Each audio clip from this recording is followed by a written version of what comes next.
Okay, so tell us how drop knowledge. How does a Blu-ray disc get made? An Atmos one, Okay, from start to finish. So here's what happens. Okay, you have an Atmos. So an Atmos, so 1080p Blu-ray, 4K Blu-ray, probably the same. You have a video track and an audio track. The Atmos, you cannot. Hold on, I got a burp. and just for clarity, we made ours 1080p for compatibility purposes. Yes, we could have made it UHD. We could have made it 4K, but Reverend Slim said to me in one of the past videos, "Hey, I don't have a 4K Blu-ray player. Can you make it 1080p?" So, Jeremy, man, I did a whole lot for you, bro. Just so everybody knows, for the record. All right, so here we go. To send files to so there's me, the creator, or the studio, and me and Joe, not just me. And then there is the Blu-ray author guy who makes the menus and does all the navigation. And then from there's the replicator. Okay. So when we make the Atmos track, it is just the Atmos track. It is just audio. That's it.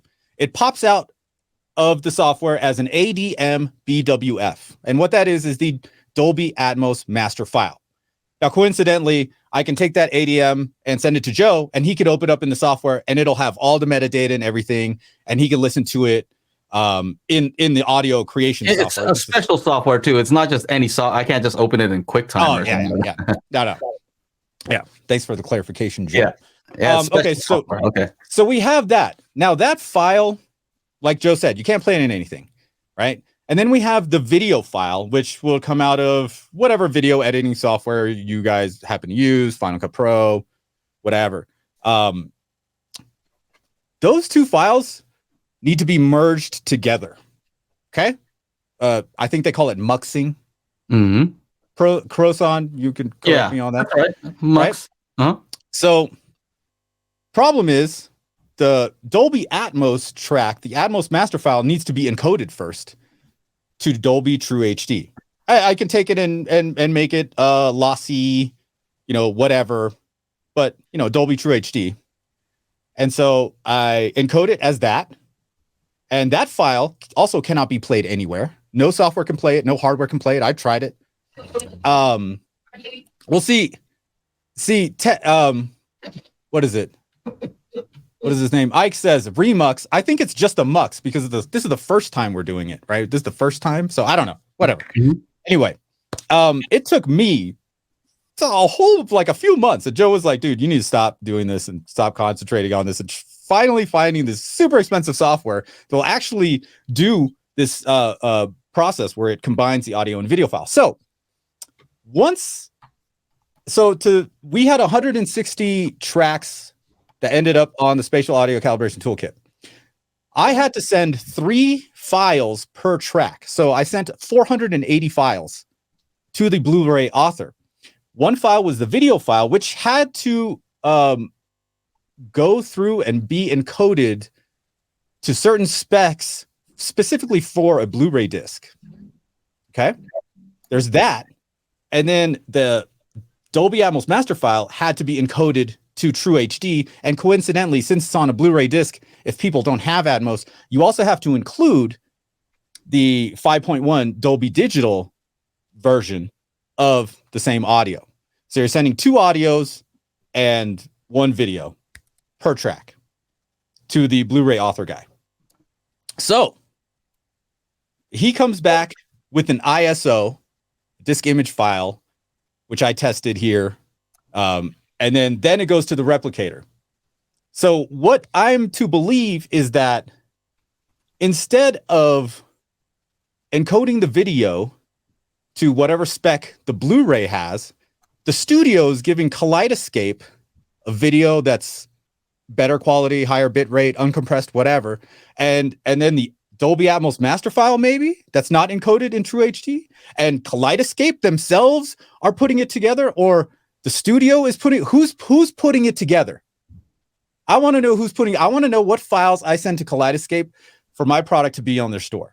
If I know that, then I will know 100% for sure. I make it's lossless, whatever.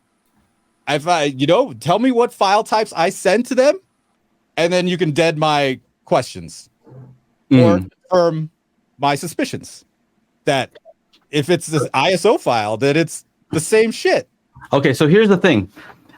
I just exported a 10-second video from Final Cut. So it's a 4K from Final Cut Pro. And so H.264, is that what we're using for Blu-ray?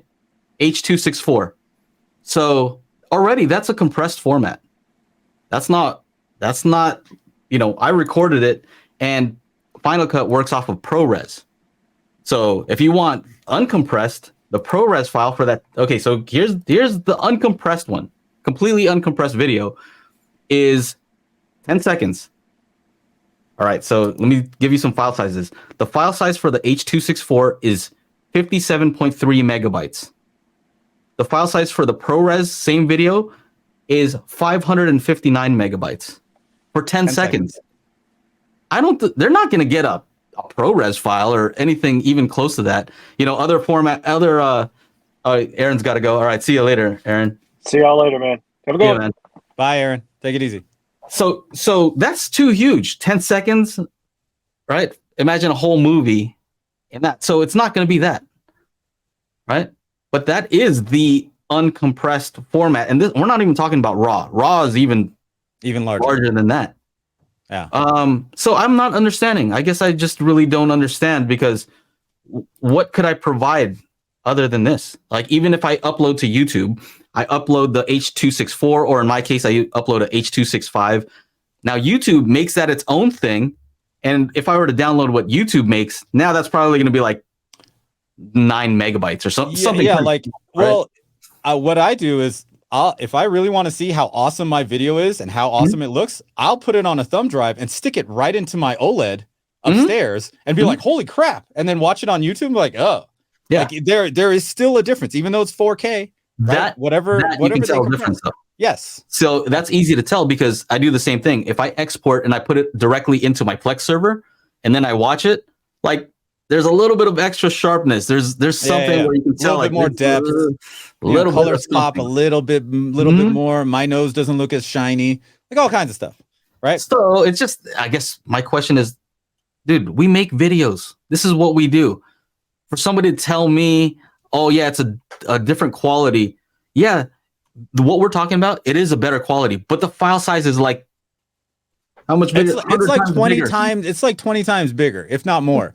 So if you're talking about something completely uncompressed, if you guys have ever downloaded one of my newer, like the Escape, the Dolby Atmos mix that I did for the KX5 song Escape, you'll notice you get 3 files. You get an M2TS, an MKV, and you get the MP4. The MP4 is 50 megs.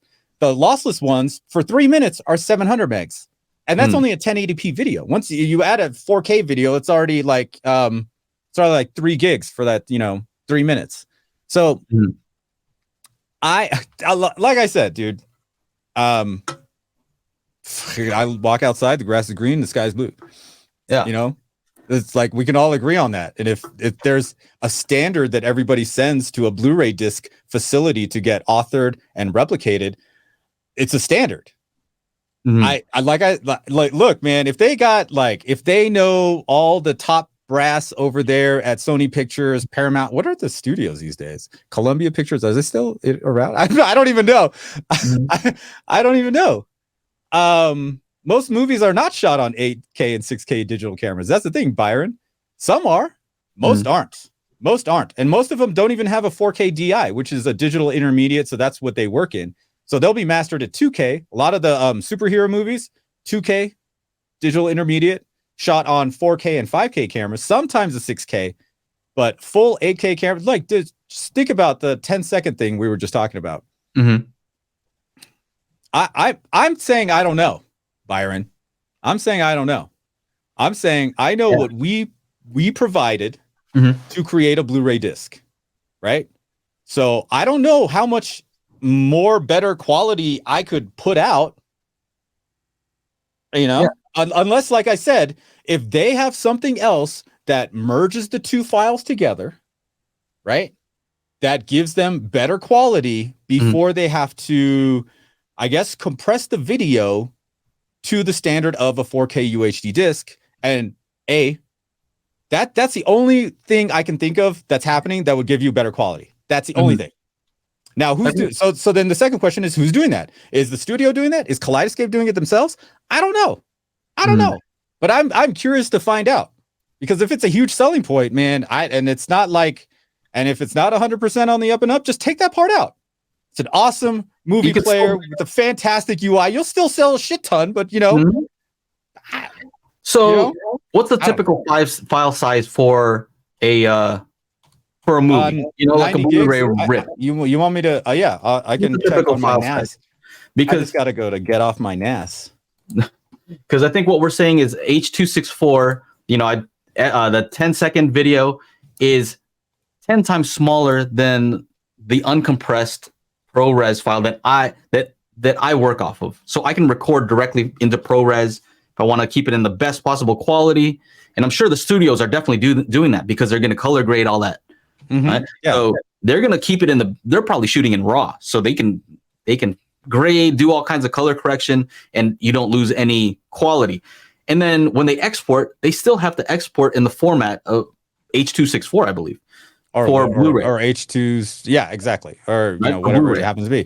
310 to Yuma, 80 gigabytes. 300, that's a newer one, 57 gigabytes. 1917, 73. Okay, so hold on.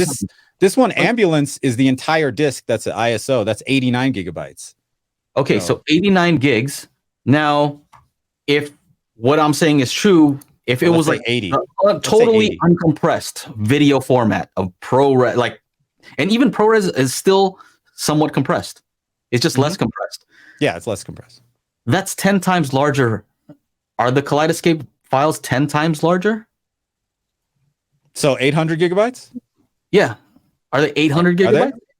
I don't know. Maybe somebody who has it knows. I don't have it. So if it's 800 gigabytes, well, okay, now you're talking about they have the original lossless, or lossy still, but very little compression, or not perceivable compression. But that sounds huge. I doubt that. I totally doubt that. So I don't know. Like FOMO commented, and he said that the codec they use delivers a higher quality. So I don't know. What if they're like up converting them with their own thing? Like they throw it into something, it kind of throws it into a different thing, because this is what was happening. I don't know.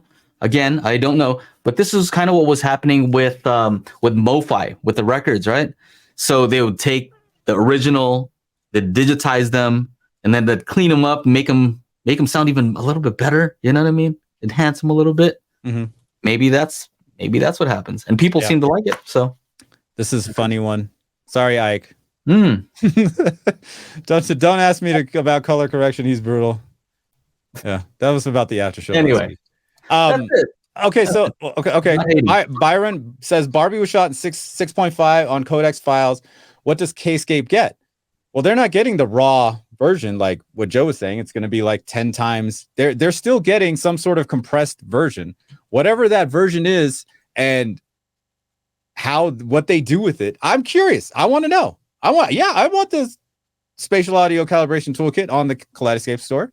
Yeah, it might cost $500. Yeah, but I want to know what they're going to ask me as far as what files am I supposed to deliver. That's really what I want to know. And then this debate shall be ended once I find that out. I'm totally fine with being wrong. Joe's fine with being wrong. He's wrong all the time. Why do I care? I'm kidding. Who cares? If I'm wrong, I don't give a shit, dude. If I'm wrong, so what? Then I don't care. It doesn't matter. Why does it matter? But it doesn't hurt me whatsoever. Right. If I'm incorrect. But all I want to do is I just want to ask questions so that we get more information. Right. And so I don't think anybody's mad that we're asking questions. Right. And since we released a Blu-ray disc with Atmos, we have more knowledge than the average YouTube home theater dude talking head video thing guy. So there that's it.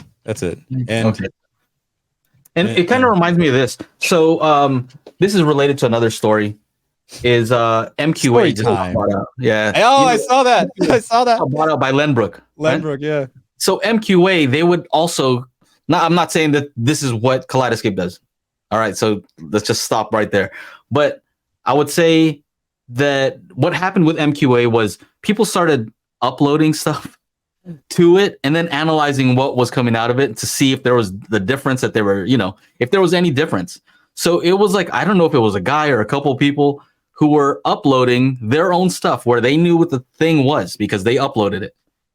And then they'd send it to Tidal and go through the whole MQA thing. And then they'd analyze the file after they got it back to see if there was anything to what MQA was claiming, which is, oh, you're going to get better quality if they do this and that.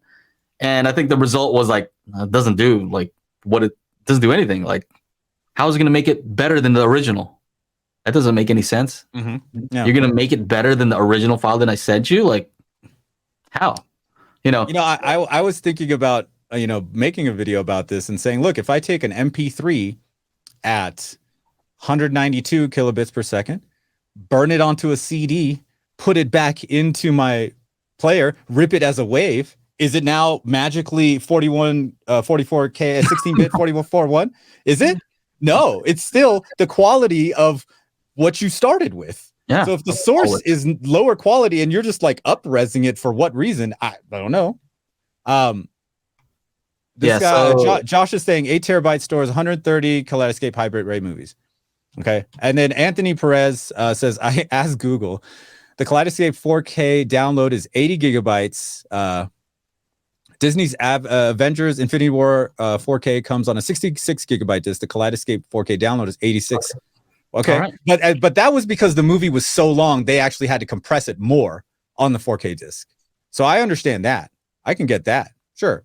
Okay. They had to make it smaller, right? I get that. All right. Right. But what about everything else?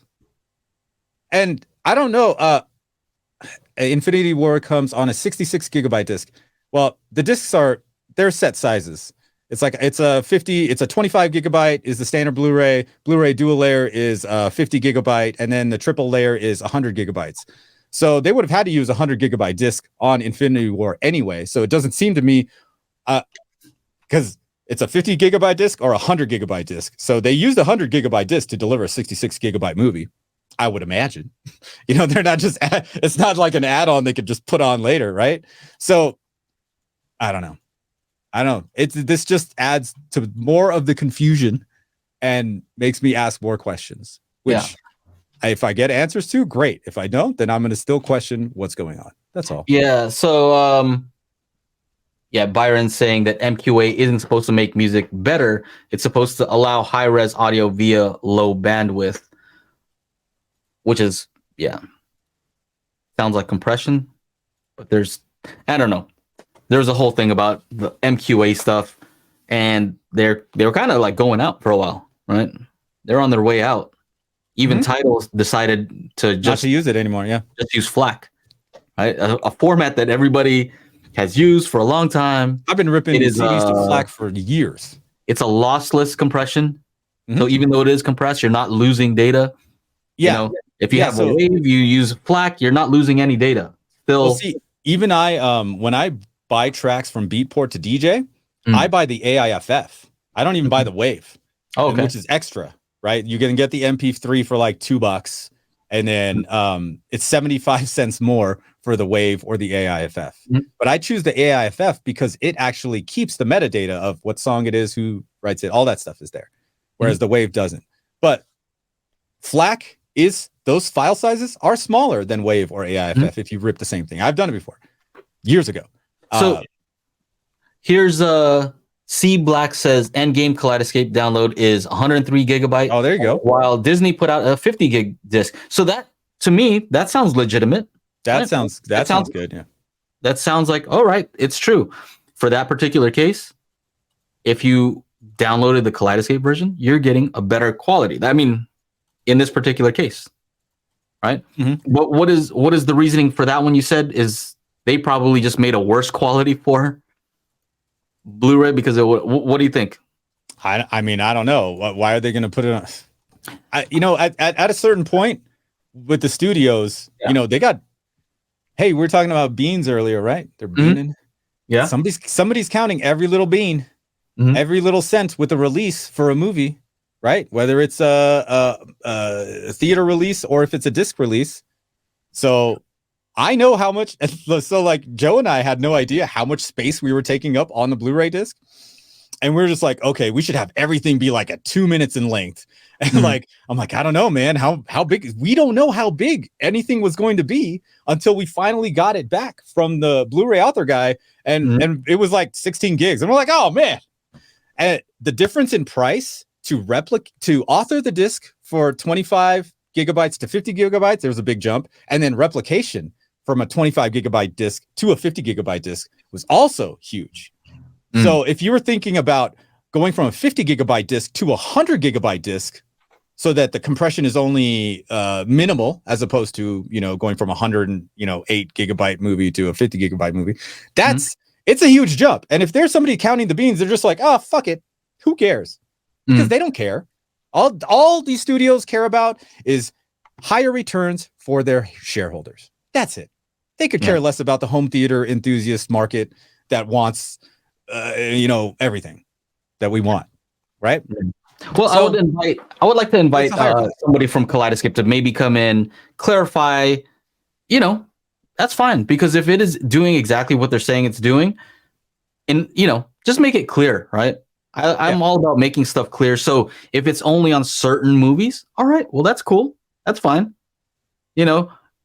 But to make it sound like it's every single movie is a little bit misleading. I don't know if that's what they're doing, but I've heard people describe it to me like that. So I'm not saying it's Kaleidescape that's saying it, but I've heard it described to me when people talk about it, like as if every single movie is a better quality. Maybe in certain cases, certain movies are a better quality. That's fine. Yeah. But let's just be clear, just not for me, but for maybe somebody who's interested in buying this, you're going to spend a lot of money. It's important that they get good information. So, yes, and then can you trust that information? We're over here asking questions. We're not paid. We're not getting shit for free. But there are a lot of people on YouTube that are, and they're saying it's the best thing since sliced bread. So, sliced bread. Sorry, I need to enunciate. It is Monday. I need to get my work hat on. Anywho, is this enough about it? I dude, like I said. We have an M2TS lossless version of the SACT. We have an MKV file, MKV version, and it's all lossless. And those files are different sizes. You add them all up. It's a different. So one's 13.2 gigabytes, one's 15.6 gigabytes. It's all lossless, so you can't really compare file size. Yeah. Right. You like except in that instance of the movie's 100 gigabytes, the disc is 50 gigabytes. That's interesting. Though. Why would they do that? Like, why would they make it smaller? They don't want to spend the money, dude. That's it. They have to spend it multiplied by the number of people who buy it. Yeah. Like, dude, we're doing 1,000 at a time. And the jump from 25 to 50 is almost double. So imagine the 50 to 100, gigabyte discs. That's a lot. That's a lot. Got it. So. All right. So that's it. And for anybody who thinks that we're hating, we're totally not hating. Asking questions is not hating. You see the smile on my face? That's not the smile of somebody who's hating on it. That's somebody who's curious to find the answer. And you know what? The other day I talked to somebody a company, and they represent Kaleidescape for their marketing stuff. So we talk to the people. We talk to these people. It's not like we're just, I have no idea. I just made this channel. I have no idea. No, I've had Kaleidescape on. I've talked to the people at Kaleidescape. I forget who they are, but they're probably like pretty high up. Yeah, every 4K TV shootout I was at, and I was a judge, they use the Kaleidescape. I talked with the Kaleidescape guys. It's like, hey, this is cool. Yeah, they're like, yeah, you should use one. I was like, sure, send one over. And I went after that. So over the last week, I've been like looking at pricing, and like the cheapest thing was like $4,000, but I don't think that actually stored any movies. I think that was just a player, and then you have to have like a server to play that stuff. So I don't know. Yeah. Not hating. Just asking questions. Just asking questions, and it's really for you guys. Well, I don't care. I'm not buying that. Have one. I don't need one. I don't need one either. It's not for me. I'm asking because I would like to know so that we could provide good information when you guys ask us a question. That's all. All right, everybody. We do the Daily HiFi podcast every Monday, 4 p.m. Pacific Standard Time. So make sure you join up to the YouTube channel, youtube.com/Daily HiFi, and we will see you there for the big show every Monday. Yeah.